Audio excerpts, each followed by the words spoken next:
Cam Everyday, I have a special announcement. I went through the Cam Everyday archives and I made everything visible to the public again.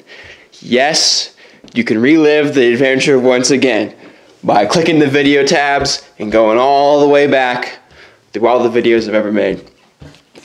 I don't know what the fuck was wrong with me making those hidden to begin with. I was like ashamed of myself in some weird way. And then I was going through them today for some random reason. And I was like, why the fuck are these hidden?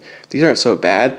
I thought I was like an absolute idiot. Turns out I wasn't that big of an idiot.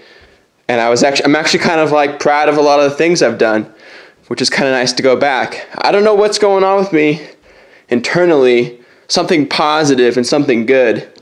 But I'm feeling good. I'm feeling good about myself. I'm feeling good about my past. I'm feeling good about my future. And I'm inspired. I have the flame once again, and it's up to me to continue to unleash it. In other news, there's a serial killer on the loose in Nevada. There's a report, which if I'm lucky, I will put below. But basically some lady in Gardnerville, and that's another town in the valley I live in, was murdered in her house. And then everyone freaked out, and then a couple days later, someone else was murdered in their house, another lady. So everyone's encouraged to lock their doors. We're armed to the gills over here. We're locking our doors. We have a guard dog. She's vicious. She won't let us down. There she is, guarding the house. Yeah, you stay there, Rosa. You stay watching the house.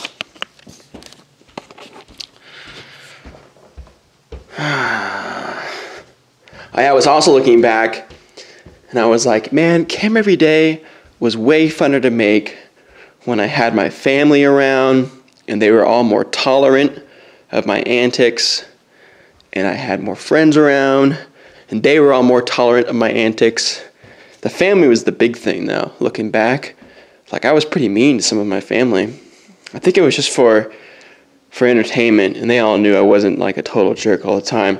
Well, actually, they probably thought I was kind of a total jerk. I don't know, but we're all cool now, you know?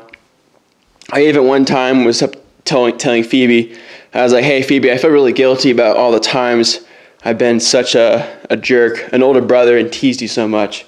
And she was like, what? I never even think about it. And I was like, whew. Because I think about it, not all the time, but I was like, you know, going through my mental stages of being in my own head and in my own little hell, you know what I mean? I've heard Joe Rogan talk about how hell is a real place, and I think it is. I think you bring yourself there, and you basically become the thing you don't want to be. I think it was Joe Rogan and Jordan Peterson or something. I don't know. I think he was talking about it once when he was talking about Bill Cosby and how Bill Cosby's probably like living in hell, you know what I mean? And I don't want to say was living in the same hell Bill Cosby is, you know. I'm a young man, but I was definitely in some type of mental hell that I fucking put myself in. And it's up to me to bring myself out. And I'm doing it little by little, day by day, trying my best. I've learned from my mistakes. I am continuing to reflect on those things. I have written a list of some of the topics I would like to talk about. They're all mistakes. Well, one of them wasn't a mistake, which was how to DJ. That's not a mistake. Although you learn to DJ by making many mistakes. I'll add that to that last video, because that's rock and roll, baby. You know what I mean? There's no mistakes. There's just happy accidents. So that's basically what I wanted to say with this video. I've been having a wonderful Sunday over here. I've been producing some music. You know what I'm saying? I'm kind of getting back into the groove of wanting to make shit people listen to. For a long time, every time I sat down to listen or make music, I was always so sick of everything that everyone else was doing that I was constantly doing things that were almost like, I don't want to say they were unlikable, but they were like I was doing things that you shouldn't do, really. Like I was making a lot of electronic music, and I was like, everybody uses risers. I don't want to use risers. So I just started getting really mental about so many little things, and I think I'm really coming out of that shell.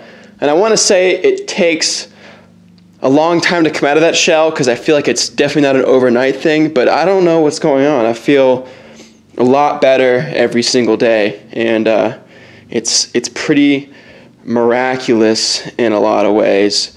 And I just feel blessed that I'm having this type of like inner sanctum awakening where I'm kind of coming to a lot of my ends on a lot of what was bothering me before. You know, both actual things that were bothering me, but also like getting more close to the root of, I think, a lot of my problems, which were my the way I was fucking eating. And I keep trying to make a video about my history with food and why I think it fucked me up, and then how I got into what I'm doing now and kind of like basically my diet. I wrote a fucking essay, guys, and I keep trying to read it in front of the camera, and I'm just not there yet. I don't think my essay is very good. I think I should probably make a bunch of bullet points and just kind of free flow that shit, because I get a lot of questions about, you know, that the diet I'm eating and what the diet I'm doing, the lifestyle I'm living right now, because I'm getting a lot of messages from young men saying they're experiencing the same thing. They're moody, they're isolated, they're having mood problems, and they feel like shit.